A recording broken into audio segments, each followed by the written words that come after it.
दोस्तों आप सभी का स्वागत है आपके अपने चैनल श्याम भाई ऑफिशियल चैनल में। तो दोस्तों आज की खबर है भोजपुरी सिनेमा से जुड़ी दबंग super trending star Khesari Lal Yadav ji के बारे में।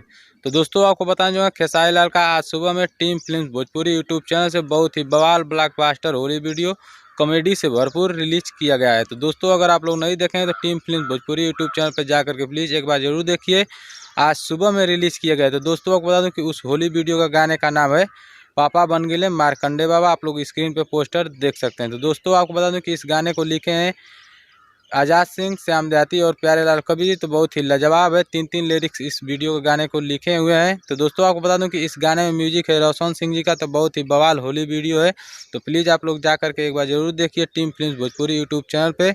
तो दोस्तों आपको बता दूं कि इस गाने को गाए हैं आपके चहते सुपर स्टार खेसारी लाल यादव। तो दोस्तों अगर ये अपडेट पसंद आई है तो इस वीडियो को लाइक करके अपने दोस्तों में शेयर लगा दीजिएगा, और चैनल पर नए आ गए हैं तो चैनल को सब्सक्राइब कर लीजिएगा कि मेरी आने वाली अगली वीडियो ऐसे ही आप तक सबसे पहले मिल सके। तो दोस्तों फिलहाल के लिए इतना ही, मिलेंगे कोई और वीडियो में, तब तक के लिए देखते रहिए श्याम भाई ऑफिशियल चैनल। जय हिंद, जय भोजपुरी।